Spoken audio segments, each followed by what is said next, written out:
Hey everyone, Marcus here to tell you more about our move to Spotify. This show, along with all your other LPN favorites, is going exclusive to Spotify on Valentine's Day 2020. That means you'll only be able to listen to this episode, future episodes, and our entire back catalog of shows over on Spotify starting on February 14th. Spotify accounts, oh man, they're free and they're easy to create. You can listen to all of our shows on Spotify right now, and you can download episodes for offline listening with your free account. Everything is free. The Last Podcast Network and all your favorite music in one place. What are you waiting for? Listen to the Last Podcast Network free on Spotify. There's no place to escape to. This is the Last Podcast. On the left. Side stories. From your glade. That's when the cannibalism started. Side stories. Yes.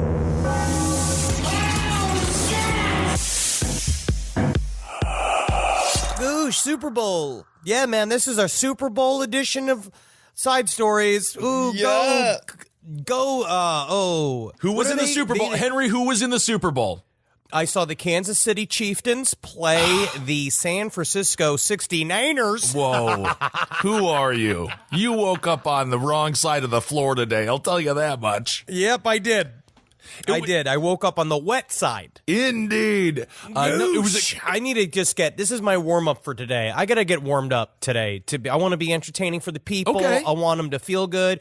I had a glass too many of rosé last night. Rosé. When did you start drinking rosé? Which I actually like because it's the best of both worlds. I like a rosé. I like a cold. It's chilled. Yeah. Sometimes it's sour. It's refreshing. I had 9 of them. And apparently it's it's kind of an old lady hangover that I received today where I yelled at a waiter for no reason from outside of a restaurant. I wasn't even in the restaurant. What I was did just you yelling yell? at a waiter from outside of it. What saying, did you yell Why at is my food cold? But was he your waiter? No. I'm just saying I just became an old white woman for a second, which I can't wait for that change. God knows. I can't wait for that change. But yes, I'm feeling with it. Yeah, I saw the Super Bowl. I saw a whole bunch of it. You saw a whole bunch of it. Hey, everyone. Welcome to Side Stories. I'm Ben, hanging out with Henry. Now, we brought up the Super Bowl. First of all, Shakira and J-Lo, I'm a man for the first time. Woo! That was the most erotic halftime show in the history of halftime shows. I have never liked the halftime show. The last time it was good, remember when Bruce Springsteen did that fucking wall to wall, 15 minutes. He didn't even stop, dude. Bruce was up there. And little Stevie did the lean on him. And that was when Big Clarence was alive. Oh, yeah. And oh, man, he R.I.P. put on a show. He and did. Prince did as well. But last Super Bowl, the halftime show was, man, I love seeing all that fucking chooch. I love seeing all that Chooch? hiney. Really? Oh, yeah. She patted her chooch when she did the slide. J-Lo came into the slide and she literally touched her clit. And I was like, whoa! I stood up. Well, yes! And stood up out of my chair. Yes, I was watching at Carmine's, my favorite sports bar here in Brooklyn, and the entire place was going crazy. Everyone became a man or a woman that night. Shakira and J-Lo brought the house down. It was a great Super Bowl overall. First half, obviously the Niners are up. Oh, Kansas City, can they come back?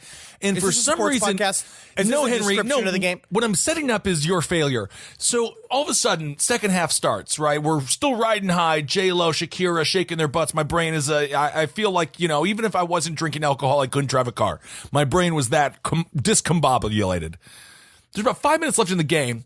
This is now, the game is 2010, and everyone's like, okay, this is the time for KC to come back. But Henry, for some reason, there's 5 minutes left of the entire NFL football season. This is when you said, I need to go and beat traffic. We better get on the road early. Yeah, I don't give a fucking shit about any of these things. I watch these boys play their games. I love watching the boys play their tight games and make a bunch of money for it. I'm proud of the little boys in there. But when it comes down to it, I don't really care. And Jason Burke, a good friend of ours, he gave me a nice go home serving of banana pudding. So you But so I wanted to get home with it. So we drove back. As soon as because I didn't care. I don't care. But then I tried to explain to Natalie. It was like, no, I think we just missed sports history. Yeah, it was huge. Natalie was like, what? And I was like, yeah.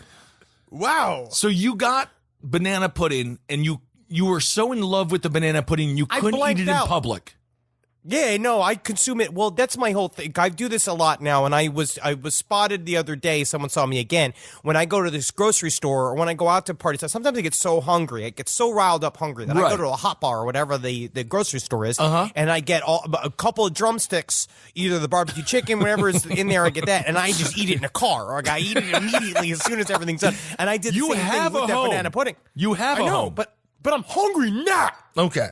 That's how I feel. So I went and I did. It was yes, the banana but you know what pudding. I did? The banana pudding is why you missed one of the greatest comebacks in Super Bowl history. It was one of the nicest bowls of banana pudding I've had in a very long time. And we ate it in the car as I was driving. I had it between my knees, and I literally was eating it as we were driving. Disgusting. No, I'm not. I'm an enthusiast. Out of all the foods that you can eat while driving, banana pudding is the worst. You're going to kill someone. You are going to get into a Caitlyn Jenner car accident and be like, "Oh, I'm sorry, officer. I was eating the pudding." Trust me, though, if I do ever get in one of those weird car accidents, I will put on a wig and a dress that I keep in the trunk of my car to come out and be like, I don't know what happened. So they can think that Henry Zebrowski's completely gone insane and I can get off on insanity. That is a good plan indeed. I just don't want to see you die because you got banana pudding between your thighs and you're driving. Yep. We're going to have to make up a lie. We're going to literally have to make up a lie being like, yeah, it turns out Henry got into speedballs, doing heroin, mixing with coke, shooting it up. Like, there's no way he died driving while trying to eat banana pudding because that's just lame. That would not be legendary. No, he got into drugs. The idea that he's fucking... Or you guys are like, Henry's really deep on this thing right now. It's called banana pudding. And you're like, oh, what is that shit? Is that like DMT and fucking heroin mixed together? It's like, nah, dude. It's vanilla wafers embedded in a luxurious melange of bananas and sometimes caramel bits for a little bit of texture. Oh, so like and he is just wild about it. It's the fat guy food, huh? Yep. All right. Fattest of the fattest because you don't even have to chew it. This is not this kind of a slow news of the weird week. It feels like. Which, I guess for us, because we cover so much murder and death, I guess that's a good thing when we have a slow news week. No, it's not good for business. I mean, it's not good for business. We have the death of democracy happening in Iowa. We'll talk about that in Abel Gets Top Hat. Well, that's kind of a bigger deal. Who gives a shit? There's a little true crime going on over there. They fucking... I hear the word caucus and my eyes fucking go inside of my skull, like deeper inside of my skull. I hate every minute of this. I can't wait for this cycle. I don't want to wish my year away. I'm excited about 2020. We have a lot of good things going on, but I don't want to hear about this anymore already. I know you're done. It is February. We hired a company called Shadow Inc. to make the app for whatever the fuck it is they're doing. I don't even know what the caucus is. As soon as I just slam my remote control, as soon as any news comes up, I just slam it shut because I don't care. Because you know what my fucking election is? You know what my Super Bowl is? What is it? The Dracula films on Netflix. Have you been watching those? Not yet. I'm watching it tonight. I heard that I've heard it's amazing. Good. Yes. Good. That's also going. A lot of new vampire stuff out there too. The new Bliss movie. Super sexy. Okay. Buddy Jeremy Gardner is in the movie After Midnight with me, coming out on February 14th. That's a plug. Coming out VOD and in theaters. Come see it, me and fucking in Los Angeles. Come see me live, dude. Fucking Q&A afterwards. God knows what I'm gonna say. But I'm saying very good, very sexual film. This is somehow you've got to sexual film within 14 seconds of us beginning this conversation, talking about Iowa caucuses, and then you got banana pudding coming up. You better re-eat it like you're the fly.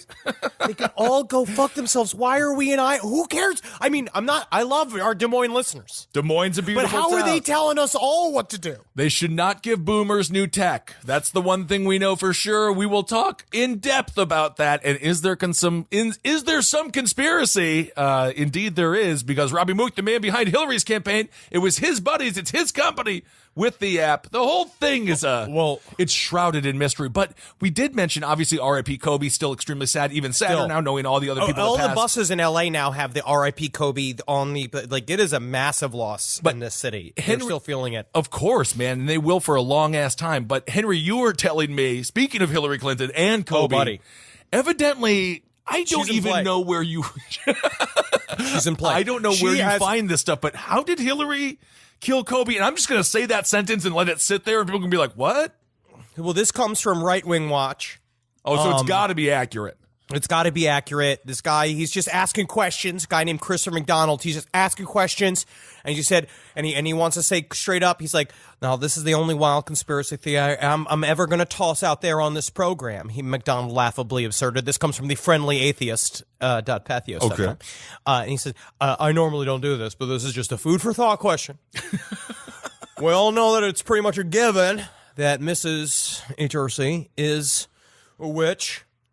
Can a witch cast a spell on someone like this to cause death and not be known? I'm just throwing it out. I don't know of anything about this stuff, though, but is it possible that if she wanted to get rid of Kobe, please, right now, Right Wing Watch, don't be putting that in on me, all right? Me and Corey say this. Do you think Hillary would be able to do it with magic if she wanted to do it? Yeah, but then a lot of questions. Couldn't she have also just become president? No, that's pussy shit.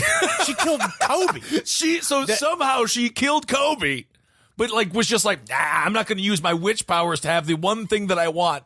Most in life happened to me. She hiked up her jogging jeans so up high inside of her, and she got some onyx from the witchcraft store, and she killed Kobe. Oh, just throwing it out there.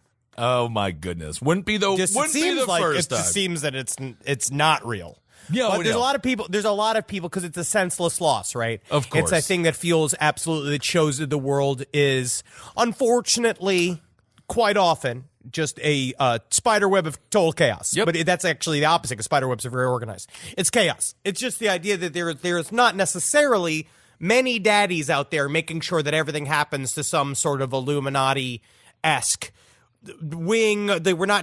Someone's not fully totally in control, and so people are very, very scared. If Kobe can die, we are all ready to roll. No one is saving Ben Kitzel and Henry Zabrowski. If they couldn't save Kobe, we're all gone. We did get an email from a helicopter pilot that says, please, we got to stop our boycott of helicopters because it says it's going to fuck with the helicopter industry. And I don't, so I don't know what to say, but it's going to be very difficult for me to get in one. We did not boycott the helicopter industry, although I did put it was an LPN. We did. It was an LPN wide. Mandate. Yeah, LPN mandate that goes for fans, there are also too. many other people. I've received other emails, also saying helicopters are crazy dangerous.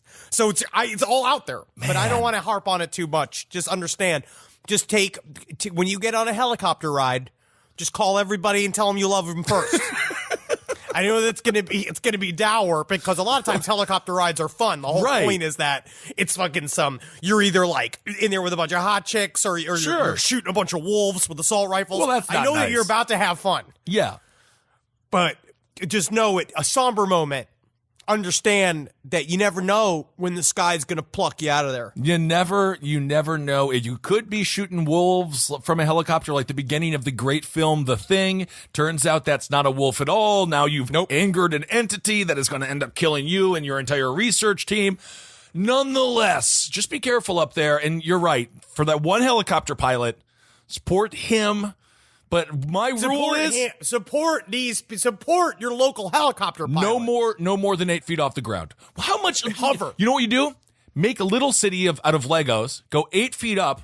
Oh my God! Are we 45,000 feet up in the air? Whoa. Oh my God! Yeah, create Trump Leos. I don't know what that term is. I love it. Why don't we engage our imaginations for a little bit? Huh?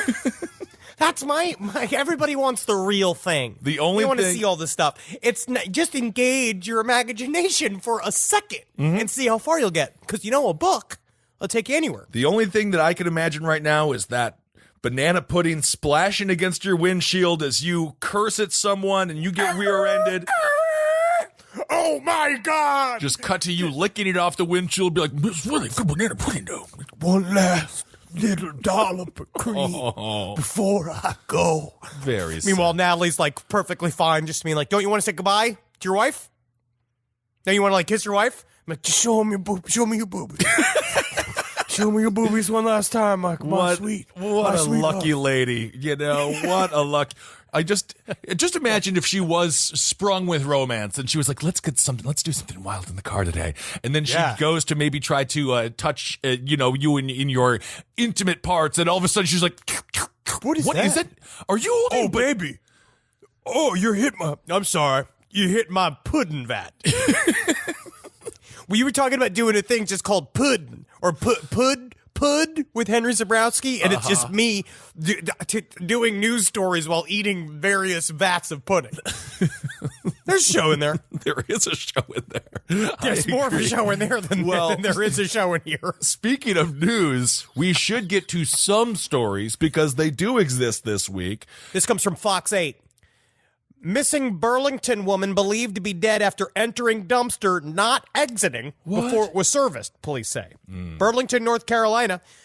A woman reported missing and last seen in Greensboro is believed to be dead, according to a news release from Burlington police. Stephanie Cox, 30, of Burlington, was reported missing on Thursday. Before Cox was reported missing, police say they found her car unattended behind a row of businesses. Investigators believe Cox may have been trying to collect items from a dumpster shortly after midnight and didn't exit the dumpster before it was served. When was it served? At night. But I guess it was at night. But how don't you hear? And I'm not victim. This is very sad, obviously. But at some point, you're in the dumpster and you're like being a little raccoon from those new commercials that are out. I think they're Geico or something. I don't know. And then at some point, you're like beep, beep, beep. It could be suicide by dumpster. You think this is a suicide by dumpster? I mean, I don't know. It's not like these dump trucks back up super fast, right? They don't sneak up on you, no. No, they don't. They don't sneak up on you, no. But I can't blame the woman because you're in a fucking flurry, right? You have you saw some maybe you saw maybe you're outside like an orphanage, a bunch of kids died, so they threw a bunch of fresh cribs out. And you want to get at these cribs while they're fresh. You know what I mean? Guess I don't know why it would have to be a fresh crib. Cribs don't really age like tomatoes, but it's because so they don't get spiders in them. Sure, okay, right? A spiderless crib. You're like that's the dumpster for Gotta me. get it. That's the deal. Right. You know what I mean? Maybe somebody dropped off a gun in there. I don't know. You want to refurbish a gun and you're looking for it. You're looking for something in there. You're in the flow. You're fucking seeing stuff. You're seeing the future. You know what you're going to build. You know how to take other people's trash and turn them into new people's treasures. That's what you love. Yep. The Etsy community. Sure. That's what it kind of thrives on, right? People who can refurbish things. It's important for the environment. I completely agree. Refurbish, reuse, right? And it is. She's in that fervor, feeling the Gaia energy, knowing she's saving planet Earth. She hears that dumpster coming, and maybe for a second she thinks she's about to be picked up by a UFO. Well, and she's like, "Come get me!" And then all of a sudden it's like, "Oh!" And then the whole dumpster goes past, but she was crushed to death. I know, and that was much worse than being picked up by a UFO. At some point. And I don't know how this works. I've never been unless you lose all your genitalia, unless the Heaven's Gate is correct. Well, I don't know what is worse. I don't know if Heaven's Gate was correct about much, and hopefully Marcus continues to not follow down Applewhite's road. Yep. But at some point, don't you look in the back of the dumpster? I'm talking about the dumpster workers now, the garbage people. Which makes them sound bad. Garbage men, garbage women. I love that job, and they deserve sanitation officer. At some point, don't you look and just be like, "Oh, that one has legs and hands. That's a weird garbage bag screaming for help." I ain't looking at shit. That really? Is called. You want it? What's the term? I want to have the plausible deniability. Plausible? No, but that would only apply if the garbage men are trying to kill her. I don't know what they're trying to do. So maybe she was annoying. Maybe she wouldn't get out of the dumpster. Maybe she's like, "This ain't a dumpster. This here's my home. This ain't a dumpster." Hey. And there's like, "Ma'am, please, ma'am, we're gonna need you to leave this dumpster." No. She's like, "Here's my flag. I discovered this dumpster, and now it is now the United States of Cox America. Stephanie Cox is my name. Can't kill me. Can't kill me." And they're like, "So see what we can do. We can't kill you." She's called. You can't get me. This is my home. Fucking death. She's using the Grover defense. Is that it? This is my That's garbage. She's using the Oscar defense. Yeah. Okay. Well, Yeah, maybe. Grover. I don't know what Grover is. Grover just hangs out. Yeah, she's using the Oscar the Grouch defense. And Oscar, I don't know why he was so grouchy, because he seemed happy to be in the trash. That was the happiest he was. He was always upset when he got out of the trash. That's the idea. But anyway, is it possible that she was one of these people? And I actually sympathize with them. I just can't do what they do because I think it's a little bit too gross. The dumpster diving community that saved the food. Freegans. Because you see all the food out there and it's good food. You just go for it. I knew people that did it. I knew people that were full on did it, and they lived whole lives doing it. Now, and I agree. I do believe that there is far too much wasted food in this country, and America has higher, or tighter standards of like what are expired foods than they do even in Europe. And then also a lot of businesses are forbidden to give their old food you can't. to people. Of course not. Yeah, it's expired. We used to do it. They used to do it every once in a while, like on the sly. When Jackie used to work at the Blue Stove in New York, where they used to take all the day olds and just kind of leave them out. And I remember when I was also working in Tallahassee, when they used to work at I forgot the name of the deli, they used to do the same thing where they knew people would wait, and they're like, I'm throwing my stuff out now, and they would go and like have it all in a garbage bag, but then like leave it outside of the dumpster so people could take it. I did a very similar thing. This is called Dumpster Talk, by the way. This is our new show. It's the show inside of the show. But Jimmy, this is the commercial. Can we throw a commercial for Pud in there with Henry Zabrowski? Oh, I like this one because it's got little walnuts in it. It's nice. Oh, yeah, this is nice. Oh, well, 9/11-2 happened yesterday. Really? Afternoon. Yeah, you had to update the people. So you mix it. You cut the bad news and the hard news. Bad news Pud with Henry Zabrowski. So it's me just reading bad news while I eat pudding and describe the pudding. So that kind of makes it easier to digest all the tragedy. Yes. When I was at Jimmy John's, we used to have the day-old bread, which I'm going to say this, it's better, almost better than the fresh bread, and I gave it to a specific man every day until the owner, who was a racist, he really was, he was a bad man, in Milwaukee there. What? Of a Jimmy John's? Yeah, I know. An owner of a Jimmy John's is a bad man? I know. It was stunning. He put a padlock on the dumpster, and I said, oh my goodness, let him have the bread. So I would just give him the bread. That's very nice. Yeah, why not? You were fired from that job as well. I was fired from every job I've ever had. But not this job, not yet. I can't, you and Marcus have to fire me. Let's feel it for a second. Ben, sit down. I have unfortunate news I have to tell you. Uh-huh. We love your energy here at LPN. We love all of your quips. We love all your knowledge. We love your everyman homie sense. We love what you give, what you do. I've always said that I have homie sense. Yep. You are unfortunately let go. All right. Wow. I'm used to it. That's the thing. And the next thing you know, I'm out there and I know when these fast food joints are throwing away all the most fresh of the trash. And boom, I'm living better than you are. I'm sitting on a pile of riches. I'm the king of Slam City. Oh, Henry, what if I was just thinking maybe I could give you like some roadhead? Is it pudding in your lap?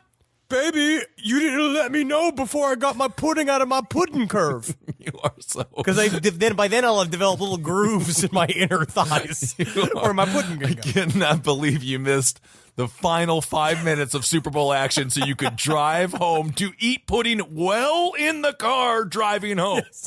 Yes. All right. Well, that was so your story. So R.I.P. Miss Cox. It's very sad. Be careful in the dumpster world out there, and also be careful in the dumpster world. If you are a person, if you're one of these dumpster agents, that's what I'll call it. Sure, it's deadly. It's a deadly world, the dumpster world. Yes, it is. So you got to get out of there. Always keep your head in a swivel, because you never know when one of these dump trucks are going to sneak up on you and crush you to death. They can't legally sneak. What? They have to beep. No, I know. They're not on stealth mode. That's what I don't understand. It's very difficult to hear. It's very easy to hear a garbage truck. Wake me up every night because I live on a very busy street in New York. I hate the beep. But I guess it didn't save this woman's life. R.I.P. Very sad. And if you do work in sanitation, if you're a sanitation officer, look in the back every now and again. Just see if you're crushing a bunch of people.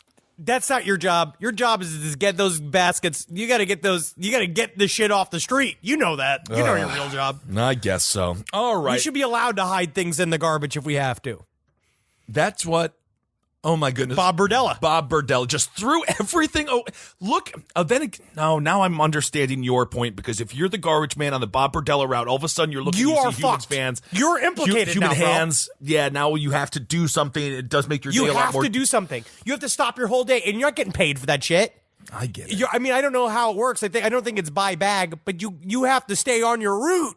You can't go and speak with police officers all day. They take all day.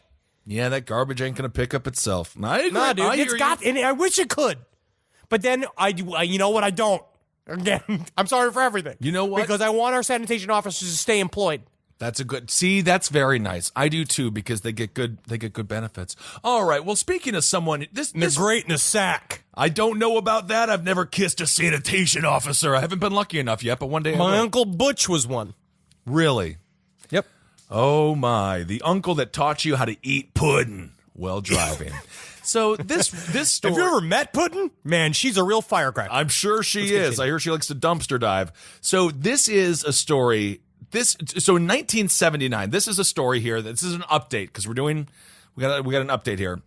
This is a woman in 1979. She is now 57 years old.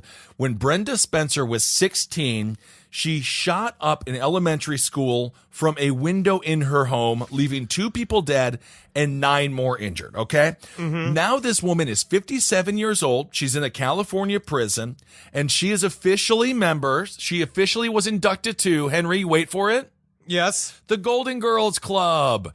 And so, now, what does that mean? It means when you get your mugshot, they put the word Golden Girl underneath it, and it's kind of fun. It's in yellow. It's not gold, but it's prison. It's as close as they can get. And the thing that made this case famous was Brenda Spencer's reasoning behind the mass shooting. Evidently, cops were like, so Brenda, what happened? Today was not a good day. The series of things went wrong.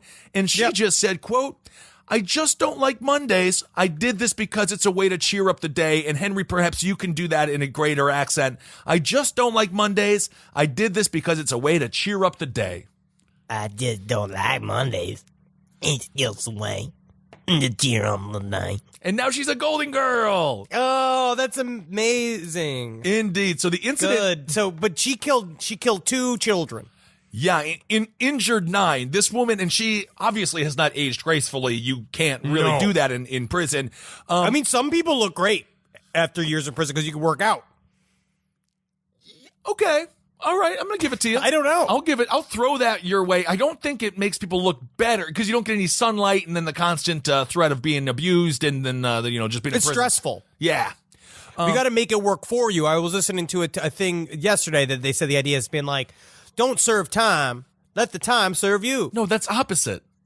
What? You don't. No, you can work out and read. No, but you want to do the time. You don't want the time to do you. I think it's you don't do time. You let time be for you. I am destroyed today. Yeah. No, I believe it is. This is the dumbest conversation. I believe it is.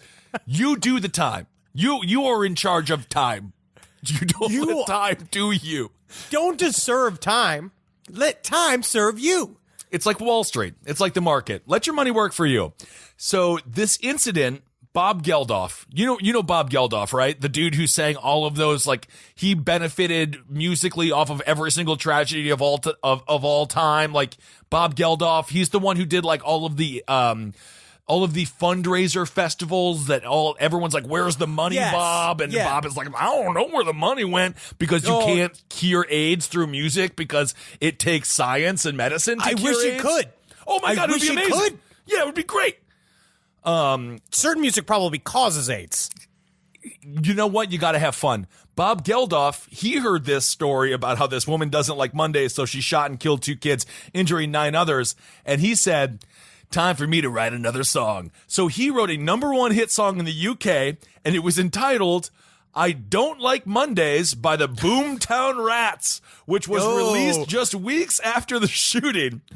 I think that we covered something like this. I'm certain that Marcus knows who the Boomtown Rats are. I'm sure. I think I've heard those words come out of his mouth. He has described several bands that I don't know that it just sound like either a type of dumpster animals or it's like a weird disease and then you find out it's a band. Yes, exactly. And for some reason, Bob Geldof, that man has not aged well because everything he did, he pretended like he was doing it for good reasons, but then he never followed through with any of the good stuff.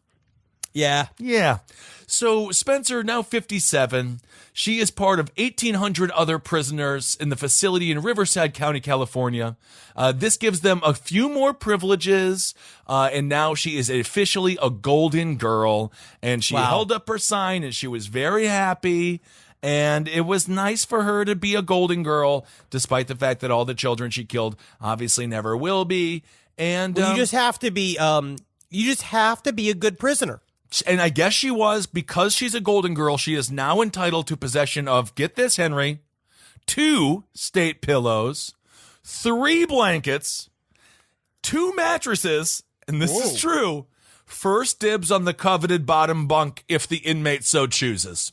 So you think, you're sitting here being like, oh, ceremonial golden girl. No, dude. My thing is top bunk. No, but you want the bottom bunk. Once you're doing hard time and you're old, you just don't want to be climbing up and down. You want to have the room on the basement floor. I guess it's easier for someone to reach up and touch your bits while you're asleep from the top bunk. Honestly, perhaps. Yes. So this is a pretty big thing for her. This is according to a spokesperson for the prison. They say the Golden Girls program at California Institution for Women is geared towards addressing the emotional and physical needs of the older population. Any inmate age 55 or older is eligible to be identified as a, quote, GG and participate in it voluntarily. So there you go. It's almost, she's obviously, she's a criminal, but you're still a human when you're in jail, up to a point, depending on what you've done. Yep. And it's nice that they could be treated as such, I guess, even though she did keep 2 children from having a future. Yes. But they might have sucked. No, they didn't. Honestly. I mean, I don't know. You don't know what anybody's going to do with their lives. It was very sad, but she was 16 at the time. And again, she just did this from her bedroom window. Really bizarre. She was using a rifle. It's a fucked up story. I feel like it's one of those we can do even like a vaguely deep dive for a relax fit one day. Yeah, we should, because evidently, so she's just using her pop's rifle. It was a 6-hour standoff with the SWAT team. She's a 16-year-old girl. And if you look at a picture of her, she looks like one of the Manson girls. She's not big. She's just tiny, very small, petite. 16-year-old, very petite. I don't know why she did it. No, well, I guess we'll find out. Well, she hated Mondays, but we will we will cover this in more depth. But yes, it's a very interesting story. Interesting. All right. Well, now she has dibs on lower bunk. She's got a couple of pillows, couple of blankets, and 2 mattresses. Life couldn't be better for her. Rise from your grave. Rise from your grave. Well, here we go. I want to do this story that is about what science can do. Oh, what can't it do? It's a lot. Yeah, that's true. But there are things that it can do which are very interesting, like when an ancient Egyptian was buried ancient Egyptian was buried, and now, thousands of years later, we can do a 3D rendering. They did a 3D rendering of the voice box of this mummy. Oh. And so you can hear what their voice would sound like. Here in 2020. Really? We can go all the way back in time and hear what their voice sounded like. Are you ready, Kissel? I'm actually very I'm very interested in this. So they just did a 3D printing of the voice box of a mummy. But yes. when you were mummified, aren't you dead? Yes. But those are still all in there. So this is, you'll see, if a mummy could scream. Be prepared. Okay. All right. To have your socks blown off your feet. Whoa, is that pudding? Ooh. That's it. That's the mummy? Yep. That's what they did. That's what our science did. So let's do it again. That's it. That's all he has to say. Okay, I was under the impression it was going to be a little bit more like Boris Karloff, like there's going to be a little bit more animation. Nope, just that's it. That's all they could do. It sounds like a dumpster that actually is running low on honking. I don't know how honks work. It's running low on honking fluid. Yeah, on honking fuel. That is, man, sometimes science doesn't have to release everything they find out. They were really excited about this. And all of the headlines are so interesting. You know what I mean? Because it's all just like, wow, so excited to hear like what he sounds like. They're talking, it's this marvel of science. It is. It's obvious. This is the future, you know? But then it's just, that's it. Really? Thousands of dollars. Maybe even hundreds of man hours to do that. Hundreds of man hours. There's a lot of stuff in there. I'm certain that they got some of that Epstein money. Like, it's like one of those groups where I know that on some level these people like got like $1,000 in Epstein money because it was all bundled and bullshit at some point, and that's what he paid for. Huh. Okay. I'm not saying that that's true. Obviously, I'm just maligning people that I don't know. It's very possible. Well, man, that's the thing. It's like if you have, I feel like science, when they have something that is, like when they've really cracked a code, right? Then they share, the code has been cracked with us. And then they share DNA. Oh my God, this is so unbelievable. But like, I don't think they needed to even share that. You can almost barely hear it. You know what I mean? Just that's it.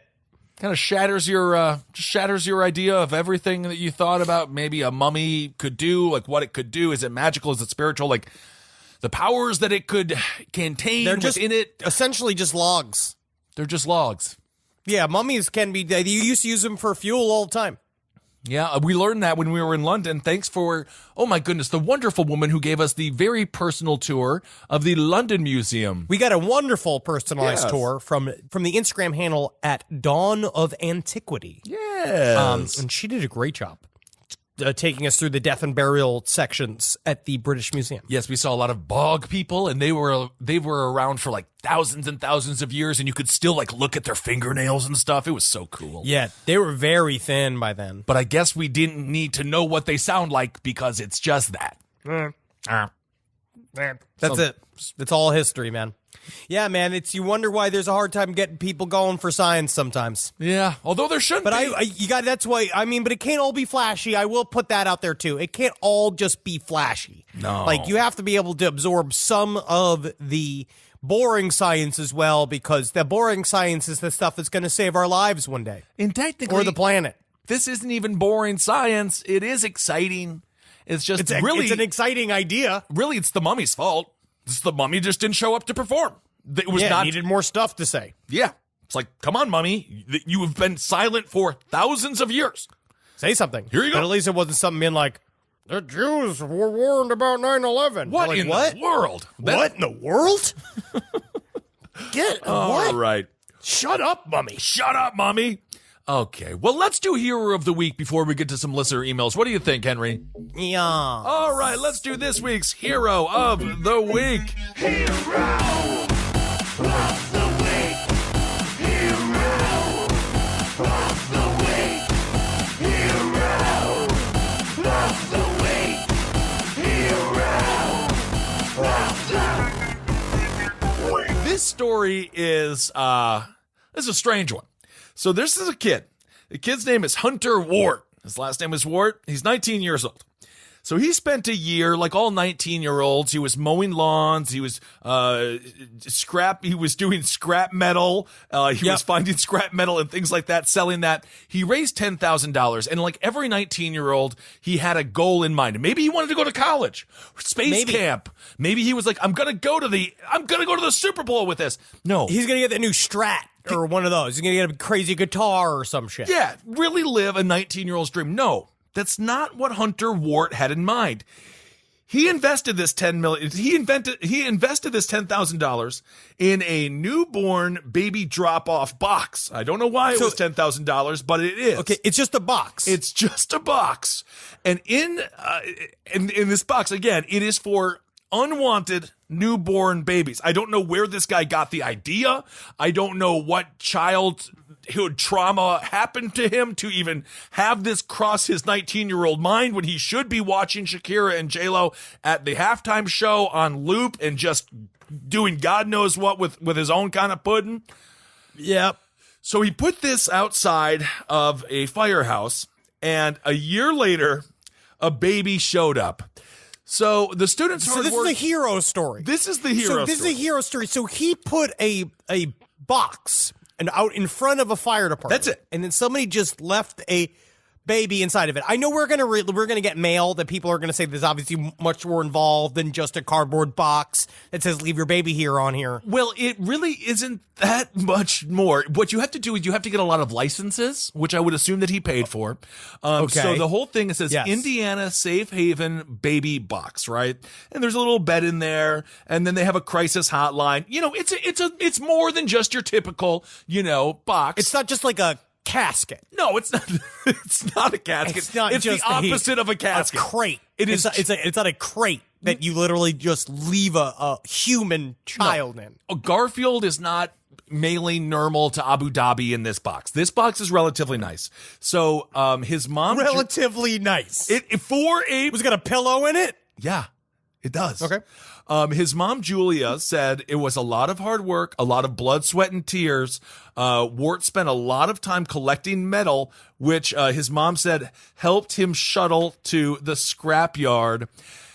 So the box, an alarm in the box alerted firefighters to the baby's presence within a minute of her arrival. She was a 1 hour old. This is according to Chief Brad Lucas. He said, "We were ecstatic that the system was used. It worked perfect, exactly how it was designed to work. They provided care until an ambulance showed up." Is it like a trap? Is it like? I don't know. Monica What do you mean Kelsey. how it's designed? I mean, know. this is incredible. I had no clue that this was a thing. I have no clue. It's very sweet. So a bell goes off when you leave a baby inside of it? Did the woman have the baby in it? Did she just squat over it and just like shit a baby into it? No, the baby was an hour. The baby was brand new. It was an hour old. So I don't know. I guess you could just walk out of the hospital with it. I don't know. This is according to Safe Haven Boxes. This is the woman that Monica Kelsey is the founder, right?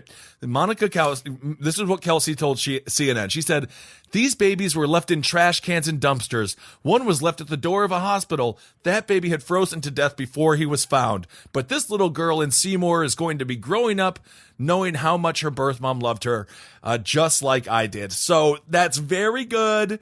Don't leave your baby. Nice. Don't leave your baby out. Like, just put it anyway. Put it in a box. Put it in a box. That's the moral of this story: is find a box and leave it in front of a firefighter's Not a house. dumpster, though. This is not a good dumpster week for anyone. No, dumpsters are 6 feet and over. Yes. That's what I think. I think a dumpster, it's if it's taller than you, it's a dumpster. If it's shorter than you, it's a box. Yes. And if it's as long as you are, as a full human, and it's meant to be buried, it's a casket. So there you go, Hunter Wart. You're this week's hero of the week for creating a baby box. I would love to know, as you are mowing lawns, if someone's like, "What are you going to use this $15 for, kid?" And you're like, "Make it a baby box." It's a baby box.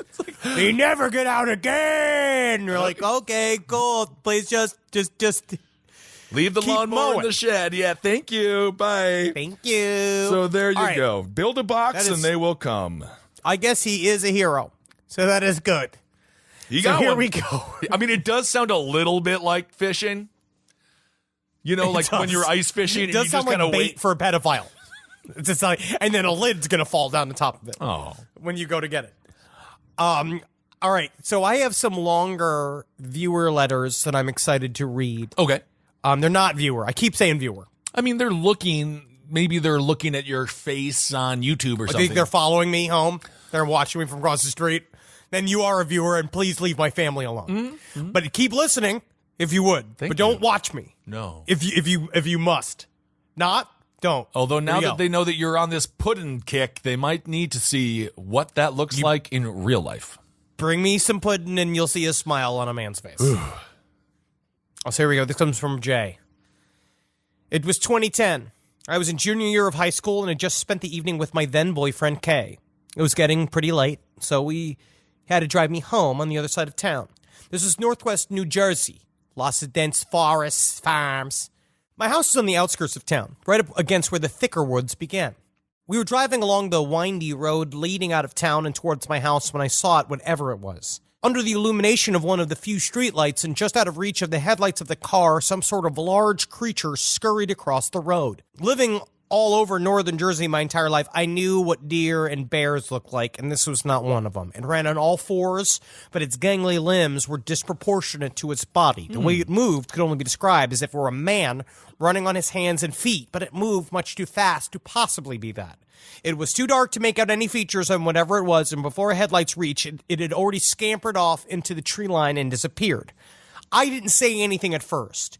I've always been into spooky stories of cryptids and aliens my entire life, but Kay, he's different. He was always pretty easily frightened by horror topics and didn't particularly enjoy ghost stories, so I didn't want to freak him out. Oh, no. That's very nice, Henry. Not everyone likes to be eating pudding talking about ghosts while they drive.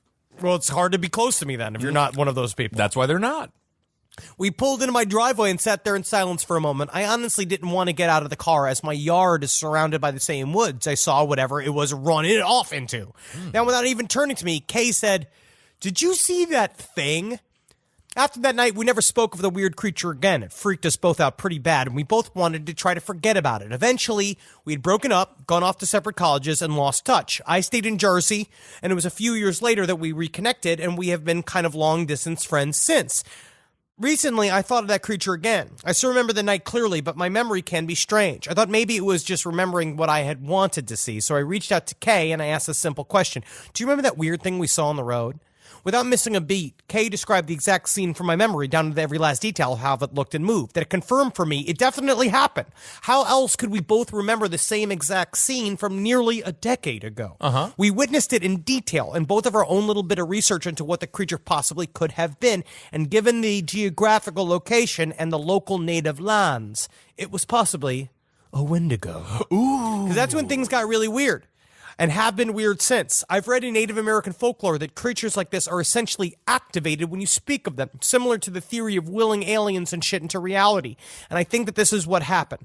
Following my extensive conversation with Kay about the event, I had another weird experience in the woods. I was house sitting for a coworker who lives even further into bumblefuck nowhere forest land, and it had just snowed. It's a strange name for a town. It is. It's very direct. I decided to go for a short walk in the woods surrounding the property since I had been cooped up, and I took their 2 dogs with me.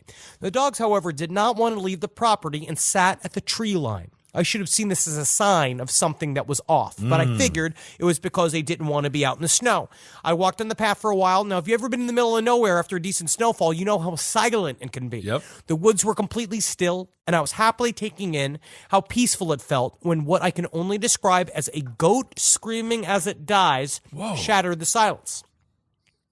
It sounded like it came from up ahead, around a rocky outcropping. Most people would probably turn and book it out of the woods at this point, but I'm an idiot who would probably die someday from curiosity. I also like to try to be rational, and this was a rural area. Maybe a goat escaped a nearby farm. I continue on to investigate the noise. When I moved around the rocks, I was standing on top of a small gully in a very open area. There was no sign of any animals, but I knew it had to have to come from this area. It hadn't sounded far off, and because of the snow, there wasn't much of an echo of sound in general. Then from behind me, where I had just come from, I heard it again. It was as if whatever the source of the sound was had stalked around me in a giant circle, and it was now in my path back to the house. I immediately started to back away, facing the direction of the sound. I managed to loop my way around the area and hit the property line where the dogs were still just waiting for me, and sprinted for the door. I didn't go back outside for 2 days. Damn. This is all real. I don't know what the creature was or what the noise was or even if they're connected at all. The coincidence of the timing is what leads me to believe that they're related. And ever since, I've not been able to be near the woods alone without feeling watched to some degree. All right. Well, don't go in the woods alone. Definitely not. No, I just love a Wendigo story. I do love a Wendigo story. Very cool. And this is another reminder. Please keep sending your stories. We love your listener. We love your listener stories. Absolutely. So always email us at sidestorieslpotl@gmail.com. Especially for weeks like this where we don't have the biggest of all the big news stories. Like this is just such a perfect time to get reacquainted with you and your wonderful stories. All right, now this one's interesting. Okay. This comes from the parent of what they are calling a young sociopath. Ooh. For a little background information, we are a white, middle-class, loving family with 3 boys. 1 in college, 1 in high school, and a toddler. They're all highly intelligent, charismatic, and good-looking kids. There's no history of substance abuse, unless you count smoking a joint now and then when we were young, or domestic violence in the immediate nuclear family, but we do have an extended family with signs of personality disorders. As a rule, these family members were not allowed to have much, if any, interaction with the kids. My husband died of cancer a few years ago, and I have since remarried another kind, funny man.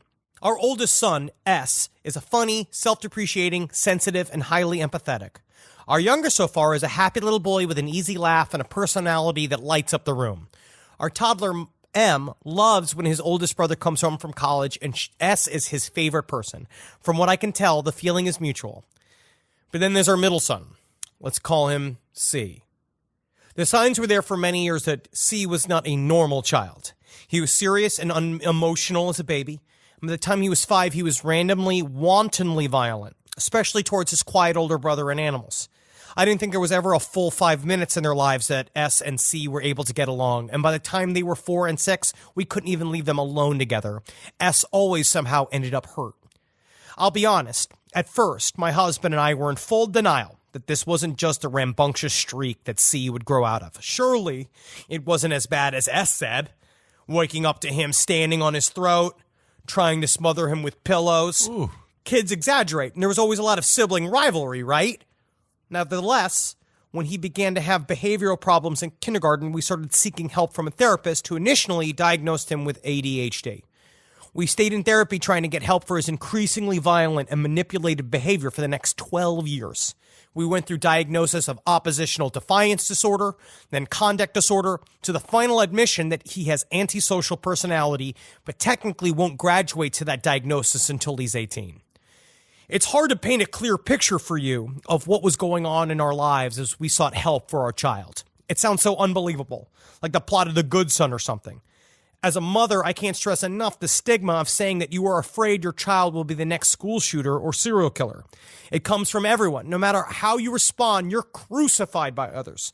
Either you're a monster for acknowledging your fears and should have stuck by defending the honor of her child, or you're a monster who should have parented more firmly. Either way, it's your fault. I struggle mightily with this. I constantly wonder what I could have done differently.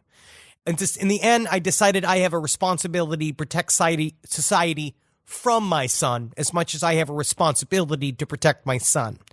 It took years of documentation, calling 911, begging for help from doctors and therapists, and eventually turning to Child Protective Services to get our family help.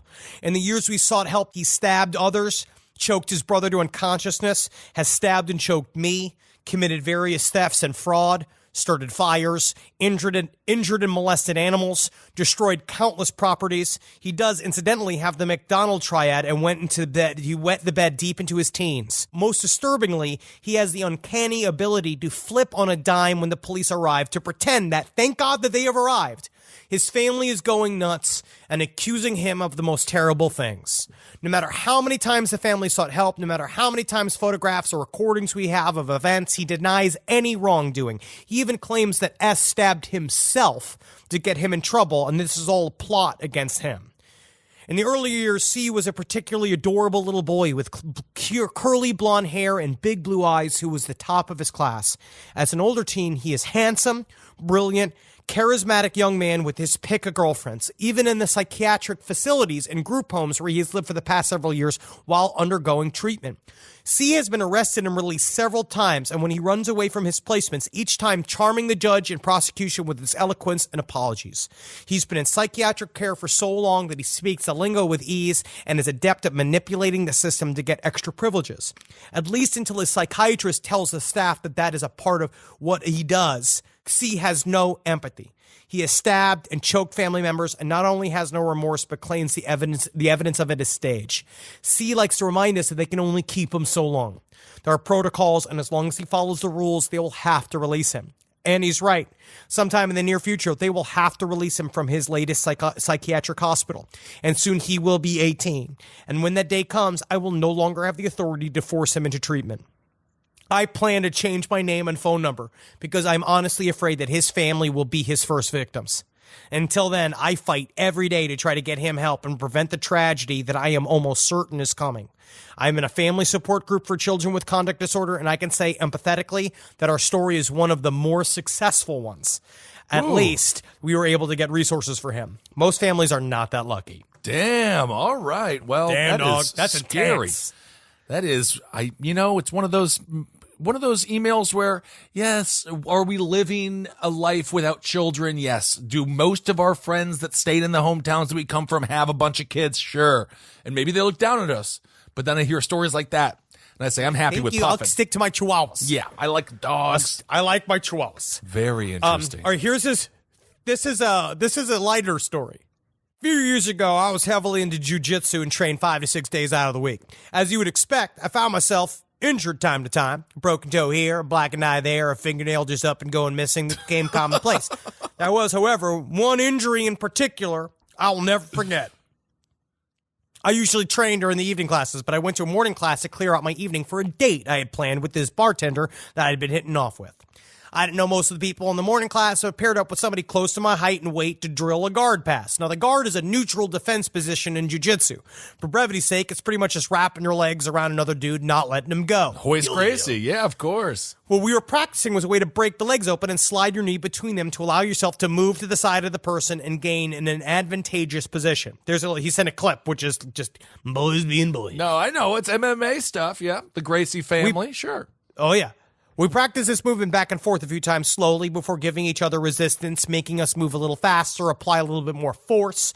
The person I was drilling with seemed to be getting frustrated that he couldn't get the motion down and started trying to use brute force to get through the guard. He rocked his body back and threw his knee between my legs, full force, connecting his knee to the dead fucking center of my taint. I had never taken a shot to the gooch before. Whoa. And I didn't realize just how sensitive it was up there. I called the training off for the day, and I went home to shower. Now, for the rest of the day, I had a white hot, burning sensation in my balls. My stomach had a queasy feeling to it, a constant miserable sensation akin to when I would get what I would call blue balls as a teenager. Sure. I wanted to throw up, and no matter how hard I tried, I felt like I had to pee, but I just couldn't get anything out. I do love that he's like what I called blue balls, as opposed to like what everyone else in the world What called everyone it. But does. okay. The evening finally came, and the date went pretty well, despite the distress I was in. After a few beers, I was able to focus on conversation rather than discomfort I was feeling. This is how far a dude will go. This is how far. He literally got fucking kneed in the taint, and he's still trying to close He's working on the date. Overall, the date went well, and we ended up going back to her place. Sparing some details, we ended up having sex. I had her bent over her nightstand. As I felt like I was about to come, I felt a sharp pain shoot from my asshole to the tip of my dick. It was like the pain I had experienced the moment the knee connected with me earlier in the day, but magnified sevenfold. Hold on. I let out a yelp. This is the detail. What detail did he spare us? I don't know. Okay. It was the most intense pain I believe I've ever felt in my life. I pulled out, and to my dismay, I watched as I shot several thick ropes of blood across the poor bartender's back. I was terrified and slightly embarrassed, so without getting her a towel or explaining anything, I just grabbed my pants and hauled ass out of there. It took about a week before the blood cleared out of my ejaculate. The pain went away after the third day. I now drink at a different bar. You gotta go and apologize to You gotta wipe them. Oh my God, there's so many issues You gotta with that. apologize. She's just like, what happened? She didn't know what happened. Oh my goodness. She literally thought he had Dick Mata. Oh Like, my. this is the chosen one. Wow. All right. Well, there you go. 4 different emails, 4 different experiences, all traumatic, and a great reminder that, it could be worse. It could always be worse. It could always be worse. So there you go. All right, everyone. Well, thank you all so much for listening to this week's Side Stories. Again, we will be exclusive to Spotify February 14th. That's Valentine's Day. So find a loved one, cuddle around, get that Spotify app, and listen to all your favorite shows right there on the LPN network. We are also going to be on tour in April. We are so excited to see you. There's a bunch Come of see dates. our fucking asses. Come see us. We are so excited for this new tour. We're going to write all this new shit. We got a fucking bus. Yeah, we have a bus, and the thing is, they said, Ben, we have a bus, right? But the problem is, The beds on the bus are only made for people 6'4" and under. And This is very sad. Is truly like a thing we need to talk about, because if you are too big for the bus, which shouldn't be true. This It's is a America. bus. You're gonna have to sleep in the living room setup, I know. which is gonna be worse. It's gonna be living with the worst roommate in the world in a traveling railroad apartment. Just me and the bus driver chit-chatting, talking about speed limits and a whole series of different kind of crimes he's committed. Driving, huh? Yeah. Just say that every couple hours. But yes, Spotify again. So excited to work with that. Honestly, it's been great working with them. We're excited for the future. We are very We have so many excited. things happening.